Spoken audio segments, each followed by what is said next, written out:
My name's Inez Aponte. I am a storyteller and a human scale development facilitator. And I have a background in theatre improvisation. So I work at this interface of language, story, and behavior change. And my work is really focusing on the stories that we're living in. So I guess what I'm most interested in, and have been for certainly the last decade, but probably my whole life, is what drives people to do what they do.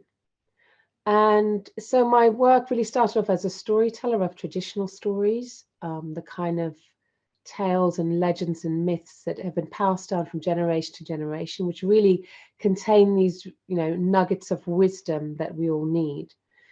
And then when I became aware of the climate crisis, I thought, actually, what's going on here that we're not really responding adequately to this big threat, even though we have all the facts. And I realized that that was also to do with the story that we tell, because there's this big story about the economy. There's a story about being productive. There's a story about being an upstanding member of society. And there's all these ways in which there's stories that kind of trap us into a particular way of looking at the world. So my work has really been focusing on how do we break out of those stories.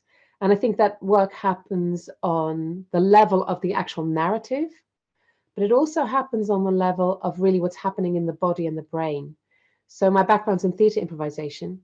So I take people through a process where we kind of break down some of the conventions around how we ought to behave, really through playing. Because when you play, you kind of like go a little bit to the edge of what kids play very naturally, but adults tend to not play so much. And then when you give them that space to play, you're really opening up your brain to possibility.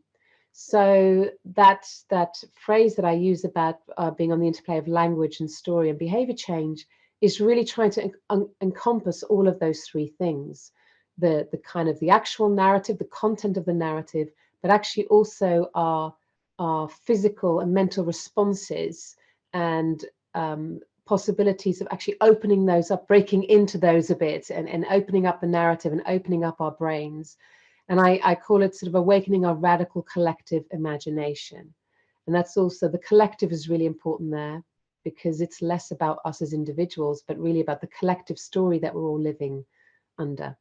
So this relationship between the personal and the collective story, I think it's quite hard to separate those. In fact, it's very, very hard to separate anything in society if you think about it.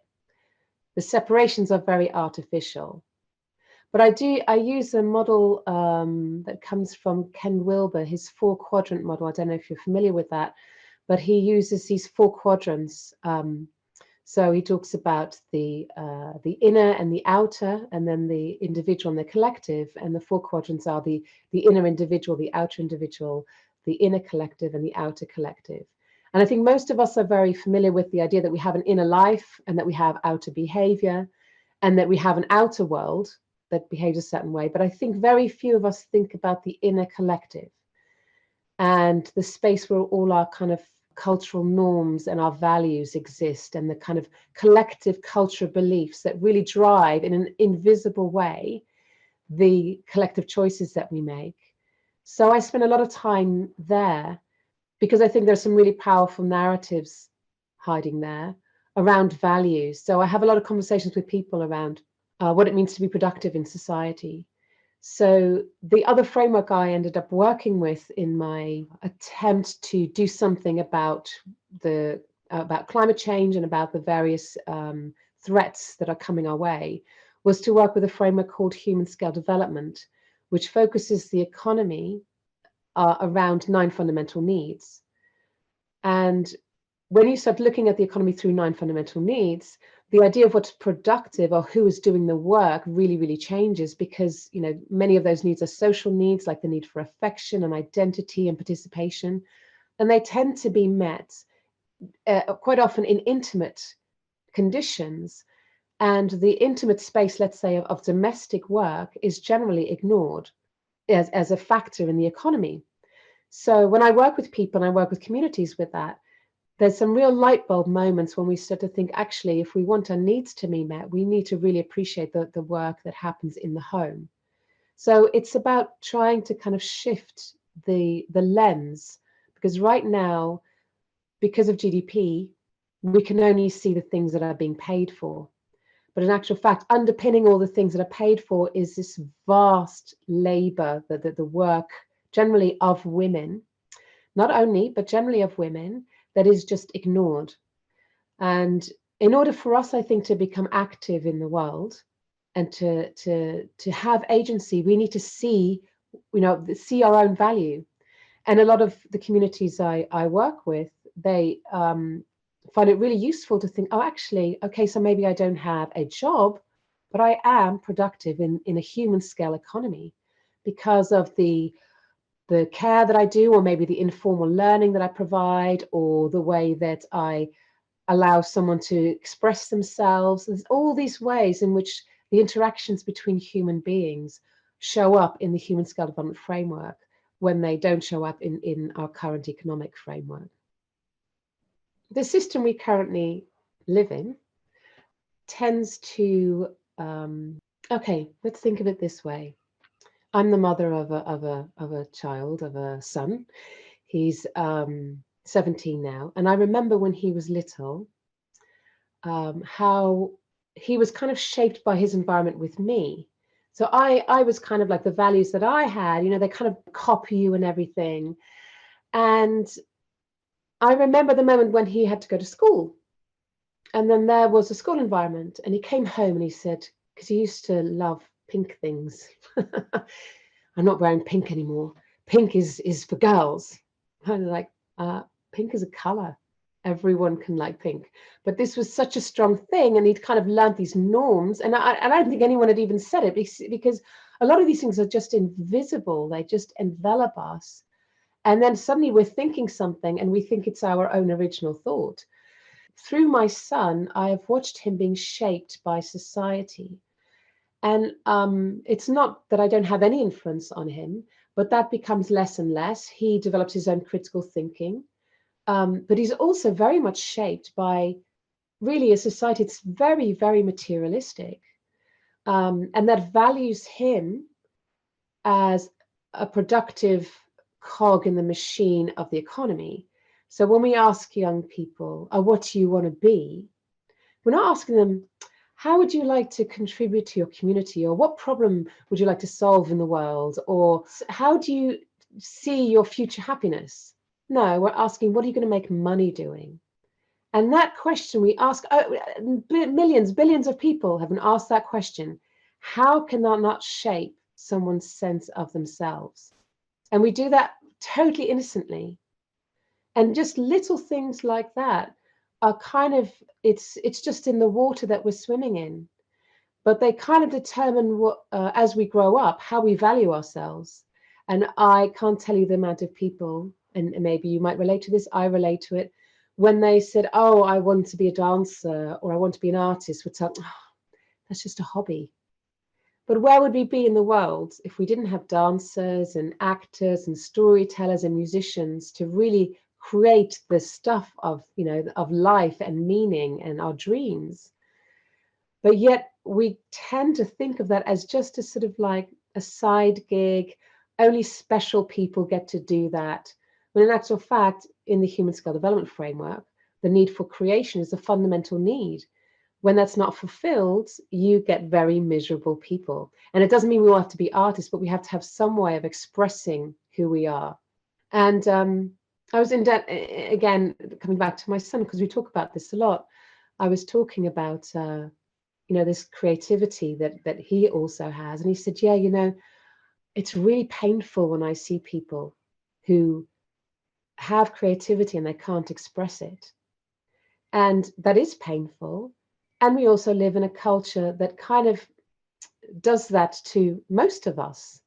Because if you're just thinking about how much you're going to earn or how much an investment's going to return to you, and you're only measuring it by money, then you don't even have the measure to measure the quality that the creative arts, for example, bring, or like earlier I mentioned, care. All of that is invisible. So one of the things that I think is really important that we do is that we start to see through that, and then we create a sort of wedge. And when we start to make some space for a completely different narrative, and so I use the human scale development language because it's the language of needs. And when we think of what economics actually means, it's the management of the household, and so that we all can be well, so that we can meet our needs.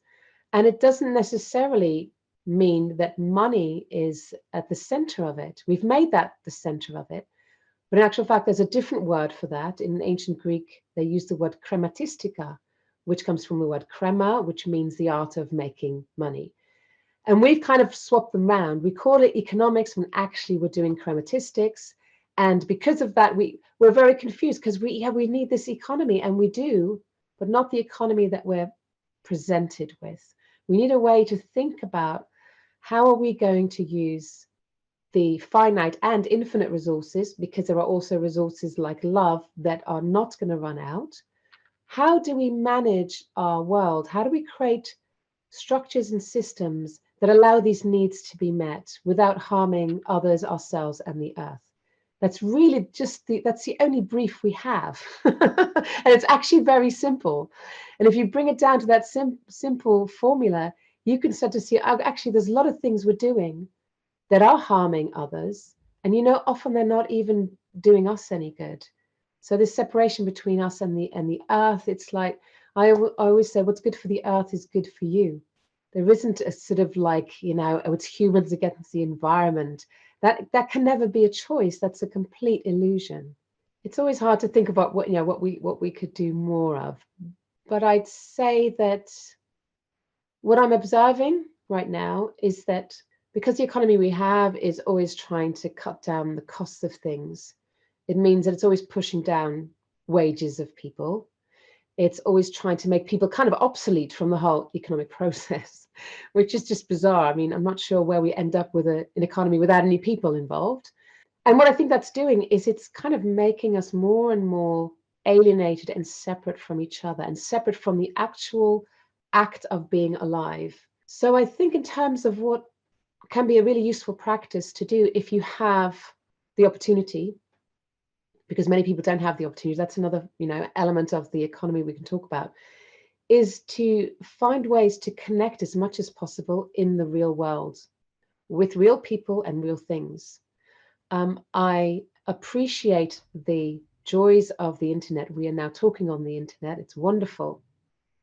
But the way it's designed and the quality that it has, and our own need to control in a world in which we feel out of control. So now we're sold that we can have these devices that will give us everything we want at the click of a finger.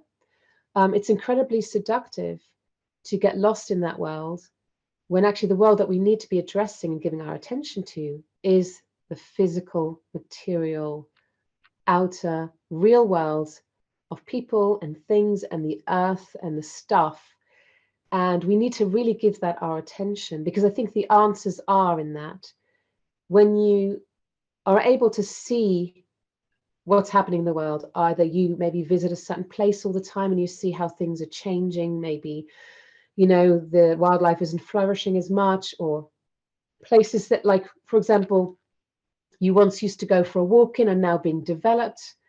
If you stay in touch with that, it sort of is an opportunity to really activate something in yourself and your connectedness to that, and maybe develop a little bit of healthy anger around that. But if you're lost in the internet, where everything just is kind of smooth and frictionless, it can create this illusion that everything is okay. And I think it's the same for, like, we need other people. It's not enough just to be on Facebook or to be on your social media, or even just to have a WhatsApp call. You need to be able to be with people, in your body. And you physically need that, you need that touch. So I would say that the kind of counter to this uber productivity that we're faced is to really actually to be as lazy as possible. Do as little as possible. Allow yourself to relax.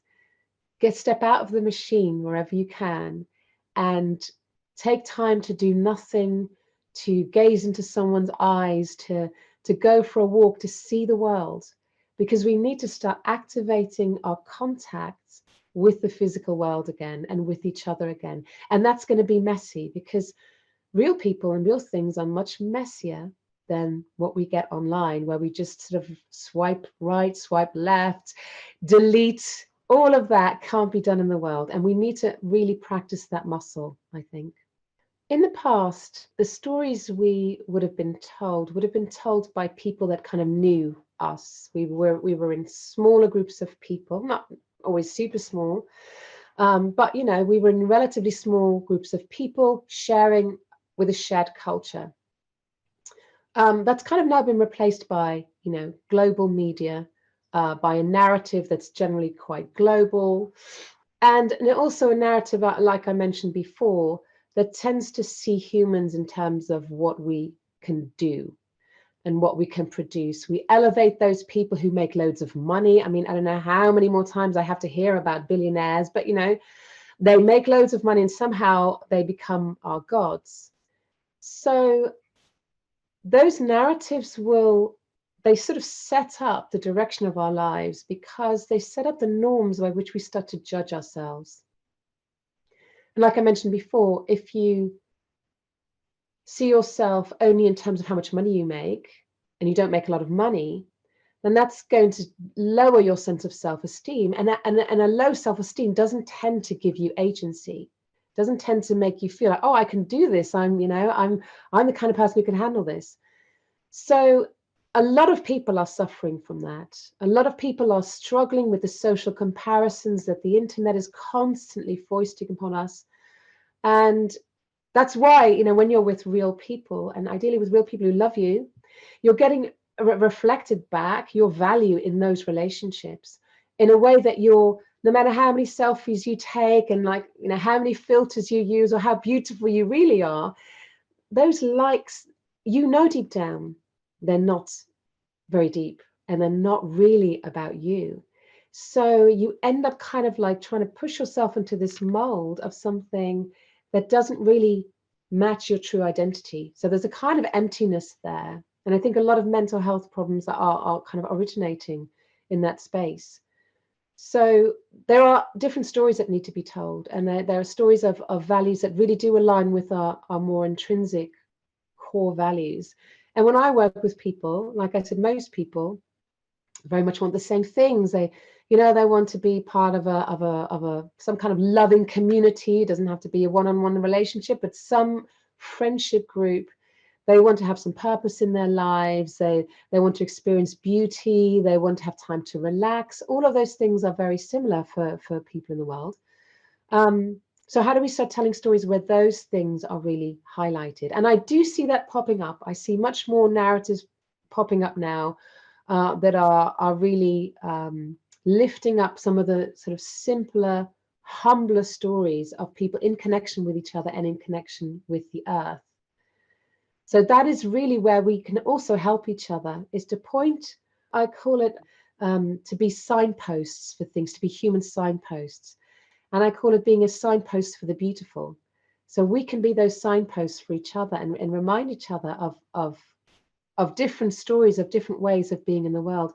And also, what I love about human scale development is that it highlights cultures that we tend to have put lower down the scale. We talk about the global south, those are the poor people, but actually human scale development terms, they are often richer than we are, because their need for identity may be much better met, or their need for participation, or their need for understanding how, let's say, the kind of food system works, or all sorts of ways in which we are poor.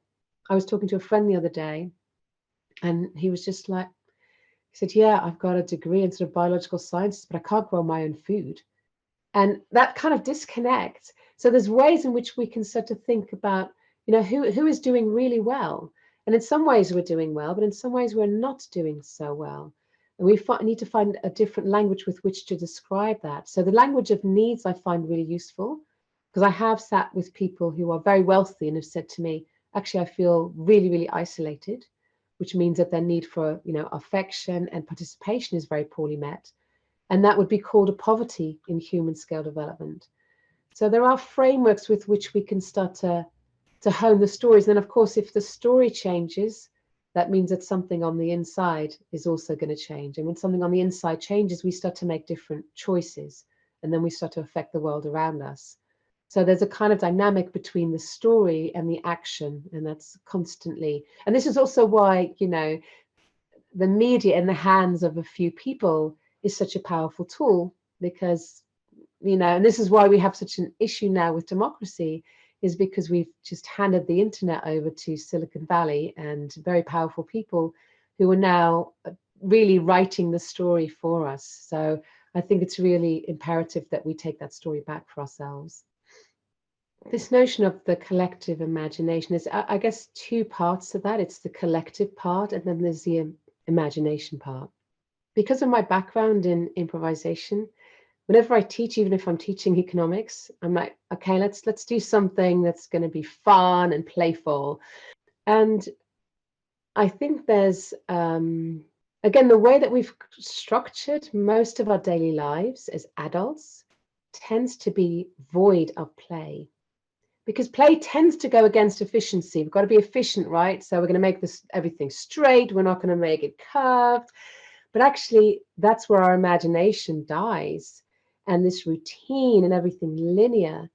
So we really need to find opportunities to really awaken that collective imagination. And that happens both on a kind of cognitive level, but it also happens on a physical level. So we can design a world. And I think I even remember seeing something pass on my feed around a community where they designed the street to be slightly more kind of like curved and a sort of, you know, not a straight road. But I really think we need to think about designing spaces in which people can really let their imaginations run freely, and to not be afraid of our imagination. There tends to be this way in which we condition children who are so naturally imaginative into this, oh, you know, that's not very grown up, or that's childish. And when we do that, we kind of really lose that power that they're trying to give us. Because really life is not linear. It cannot be controlled. And it is full of the unexpected, the circular, and we need to get used to that. We need to get used to living with uncertainty, not only because things are going to become more uncertain, but because they are just uncertain. That's just the nature of life, is that it is unpredictable. So one way of becoming resilient is to become better at playing, just to become better at just allowing things to happen and saying yes to things and being joyful around that. And that's not to say that there aren't situations in which you need to be serious and you need to make sure everything is measured and everything is correct. But not everything has to be like that. So we need to know when to be efficient and when to be playful. And I feel that there's not enough playfulness and not enough opportunity for us as adults to really develop that sort of like imagination muscle. And so what I do with all of my work is like there is always some way in which we're going to play together. And it's because it brings us joy. It makes us feel connected on a very real level, on a physical level. You are literally just connecting to people. And it makes us feel more resilient. Like I said, it is the nature of things. Life really is in itself a playful experience. Everything is bouncing off everything else and turning into everything else in every moment. And so the nature of us aligning with that is for us to become more like that. I also very much like this idea of developing our conviviality, being together, our life together as communities. And I think that was happening in COVID. Not for everyone. Some people, it was very, very hard. But even where it was hard, we saw that communities were really rising up and coming together. And I guess I'd like to see more opportunity for us to remember the good things of that. And also, we need to not only remember that, we need to put up a little bit of a fight. We need to take back the spaces that are ours as communities so that we can be together in conviviality. Because so many of our public spaces are just squeezed They are taken over, they are made into shopping malls. The spaces, you're from Italy, there are public spaces there. The idea of coming together in the square, I think that is such a natural place to come together in the kind of in the town square, not because you're shopping, not because you're consuming, but because you're being together as a community. And that to me feels like a really important part of our next stage, is to remember ourselves as communities and to take those spaces back for ourselves, because that is where the imagination, and that's where the connection is going to happen, and that's where all the ideas are going to arise when we are together